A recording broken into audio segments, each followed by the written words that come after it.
Bonjour à toutes et à tous, j'espère que vous allez bien. Il s'est passé une coïncidence de fou cette semaine, faut que je vous explique. Alors, avant de débuter, il faut que je vous parle du plan, que je vous donne surtout un peu plus de détails par rapport à ça. En fait, le plan, par rapport à l'expansion de Guide Nestor, c'est d'aller vers du B2B, donc du business to business.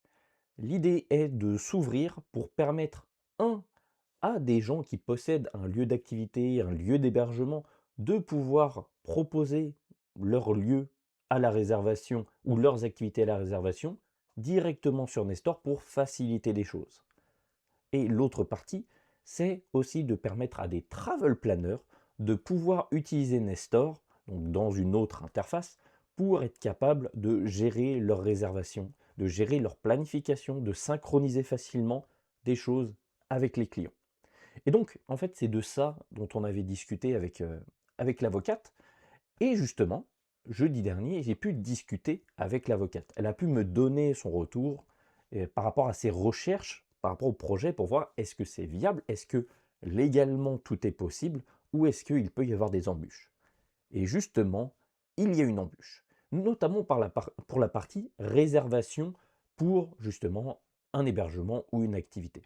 En effet, au Québec, il faut absolument que l'entité qui garde l'argent temporairement avant de le transmettre à l'entité finale, donc le lieu d'hébergement ou le lieu d'activité, soit une agence de voyage accréditée avec, entre guillemets, tout ce qu'il faut bien. Donc je vous évite globalement les détails, mais il y a pas mal de petites règles à, à respecter, dont le fait d'avoir un compte en fidéicommis et ce genre de choses.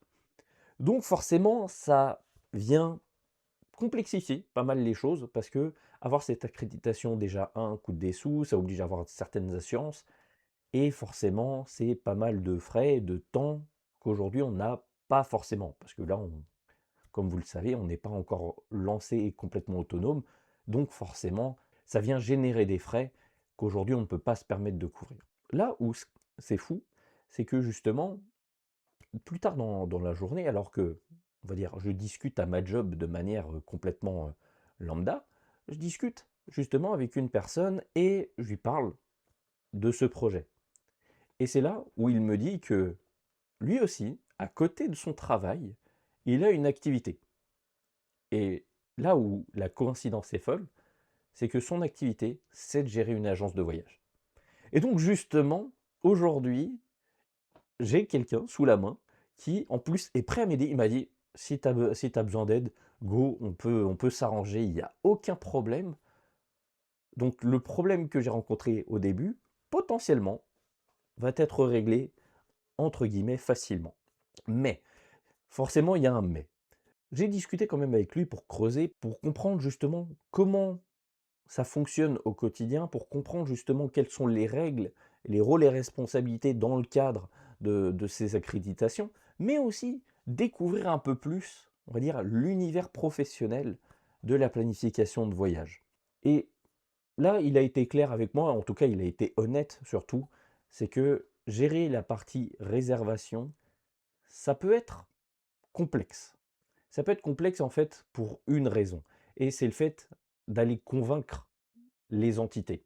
Parce qu'en fait, il me dit très simplement qu'en tant qu'agence de voyage, donc forcément avec déjà des clients, avec, on va dire, une certaine expérience et déjà des revenus, donc clairement pas quelqu'un qui sort de nulle part, c'est déjà, entre guillemets, une entité établie, bah, ça galère déjà à convaincre certains hôtels de faire des réservations directement chez eux pour que ils puissent éviter, entre guillemets, des frais de Expedia ou Booking et des trucs comme ça, ou juste de négocier certains tarifs.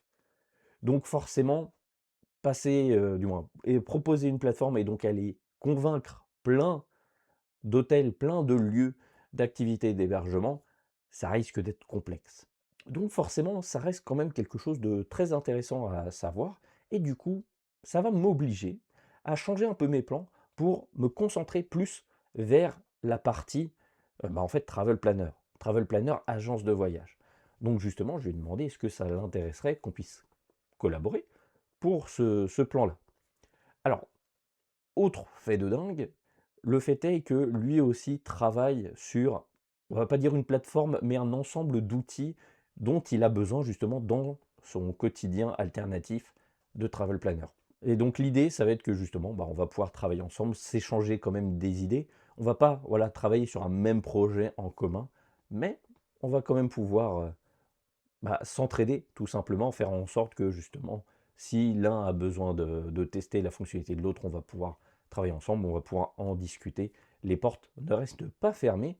Et d'un côté, ça reste quand même très intéressant de garder cette carte, entre guillemets, dans la manche, parce qu'au final, on ne va pas proposer exactement la même chose. Lui cherche à proposer une certaine liste d'outils qui vont être disponibles à gauche, à droite, alors que moi, je cherche à créer une plateforme où justement les différents outils vont se trouver plus facilement. Aussi, actuellement, lui, ses outils sont pas mal autonomes. On va dire, ils n'ont pas forcément de relation entre eux. Et puis, ça vise quand même certaines fonctionnalités un peu particulières. Alors que de mon côté, moi, les fonctionnalités vont être faites pour essayer de collaborer ensemble, de faire en sorte que, bah, justement, si tu as des informations dans la partie planification de voyage, que tu puisses la réutiliser ailleurs ou que justement tu puisses avoir des liens faciles entre les différents éléments, que bah, par exemple depuis ton client tu puisses retrouver le voyage, retomber dessus et facilement récupérer les informations qu'il y a dedans. Donc ça va être quand même très intéressant à creuser et à continuer. Donc à voir voilà, ce que ça va donner. Forcément, il va falloir que je réfléchisse un peu plus à cette nouvelle option parce que je ne prévoyais pas tout de suite de travailler sur la partie travel planner. Je comptais chercher d'abord des lieux d'activité et d'hébergement, mais finalement, si c'est pas le plus simple, autant changer de route tout de suite. C'est le mieux. On va dire ça comme ça. C'est clair, c'est clairement le mieux. Donc forcément, tout ça amène au fait que le plan va, entre guillemets, avancer, mais va réduire. Il va réduire de scope et donc ça va pas être aussi simple que prévu d'arriver, on va dire, à cette cible. Parce que j'espère quand même atteindre cette cible globale, parce que pour moi, ça serait quelque chose qui fait du sens d'être aussi capable de gérer des réservations pour que justement j'ai vraiment un écosystème complet, des particuliers qui puissent faire des réservations, pareil pour les travel planners qui puissent faire des réservations et qui puissent justement utiliser GuideNestor pour exposer leurs informations, ou en tout cas partager leurs informations avec leurs clients finaux. Donc, on va voir exactement comment ça va se passer dans le futur. Pour le moment, c'est correct. Autre fonctionnalité impactée dans le plan, c'est la partie Marketplace. Donc ça, c'est une fonctionnalité plus spécifique, ce n'est pas un projet en tant que tel, c'est le fait que monsieur et madame tout le monde puissent proposer un voyage, entre guillemets un template de voyage, à n'importe qui d'autre. Ça, c'était quelque chose que je souhaitais faire parce que je me disais, bah, ça peut être intéressant que monsieur et madame tout le monde puissent justement proposer leur template et puissent bah, justement le vendre, histoire de faire un petit marketplace, un petit peu justement comme les plateformes alternatives pour justement les créateurs, donc que ce soit on va dire, les auteurs de romans, les créateurs de jeux, etc., que pour quelques pièces, les gens puissent avoir quelque chose créé par des particuliers. Et malheureusement, ça aussi, c'est impacté par en fait, l'histoire de l'accréditation, parce que ça vient faire en sorte que l'argent du voyageur est stocké à un endroit avant d'être transféré sur justement le compte de la personne finale, donc la personne qui a créé le voyage. Du coup, on tombe dans ce même enjeu d'accréditation et du coup, ça ne fonctionne pas non plus. Pareil, ça reste quelque chose qui va rester dans un coin de ma tête. Il y a peut-être des alternatives qui vont être bâties en attendant, mais voilà, ça reste quelque chose qui, pour le moment, malheureusement, on ne peut pas s'en occuper tout de suite.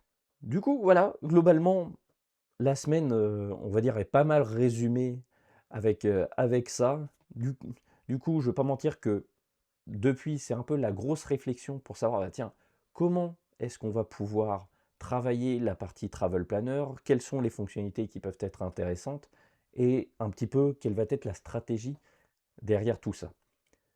Donc, bien évidemment, je vous tiendrai au courant dans les prochains carnets de bord. Et puis, bah, en attendant, voilà, c'est à peu près tout, comme je vous le disais, pour cette semaine. J'espère en tout cas que ces petites actualités, font du sens pour vous et que ça vous plaît. Comme d'habitude, si vous voulez nous soutenir, n'hésitez pas à vous abonner, commenter, partager. Bien évidemment, si vous avez des questions, des commentaires par rapport à nos projets, savoir comment certaines choses peuvent avancer avec un peu plus de détails, n'hésitez pas à le demander, ça me fera toujours plaisir d'y répondre si, bien évidemment, ça n'est pas trop indiscret. Ou que c'est le moment de communiquer. Parce que forcément, il y a certaines choses, ça peut demander d'attendre son moment pour être communiqué. Bon, en attendant, prenez soin de vous, on se retrouve la semaine prochaine pour une autre vidéo. Tchuss.